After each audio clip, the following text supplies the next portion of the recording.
салом алейкум бародаро. Инҷа Opel Zafira солаш 2009 1.9 мотор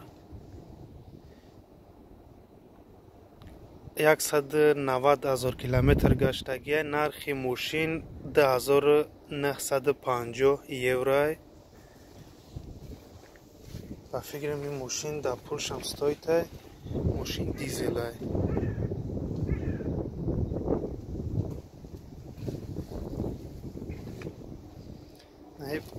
пешаш кам тарак задагия ям задагиам ҳисобш накунем мешава. нигоҳш кунем хушро фақат ами меша намер алиш мекунем всё. бампери пеш алиш мекунӣ тамом. дарунаш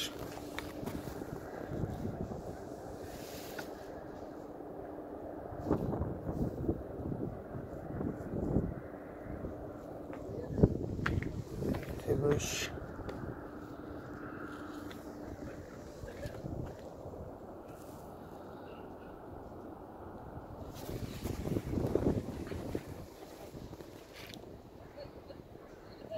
ماشین دیگه همه جوش تنج خشروه.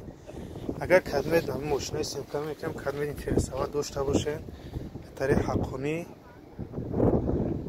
با حوصش گب میزنیم یافتیم آدم میبرن اینجا خطیش نمروش هم میمونیم خطیش گب میزنین میتونین همینجا ماشین زکاس کنین بگیرین برین تاجیکستان. بعد ویدیوی دیگر هم تماشا کنین. یک فیرما هست همین درون گرمانیا تو تاجیکستان ماشین میبره. ولی با نصیب کردگی باشه یک ویدیوی دیگه هم میکنیم آخر هفته ده همینجا زبچستی ماشین یا مثلا ماشین زکاس کردنی باشین نصیب کردگی باشه آدمش هم میابیم یافتگیم تاجیکی خودمانای همینجا ماشین رو میگیرم میبرتون. اگر زبچستی ماشین هم در کارتون باشه شما ده زبچستتون دسترس میکنن. لایک فراموش نکنین подписаться کنین. خیلی باقی در امان خدا.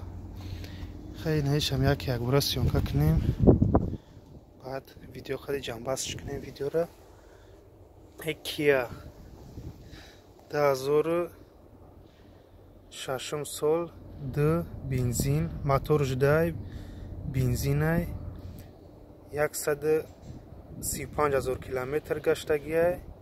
نرخ این ماشین 1950 یورو.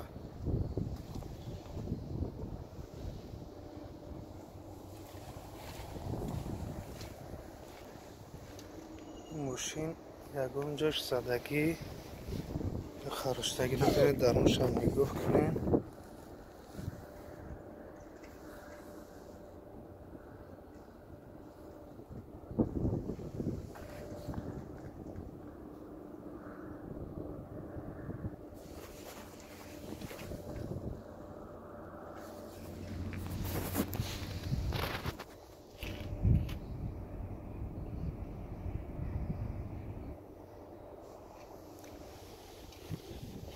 Kia Carens LX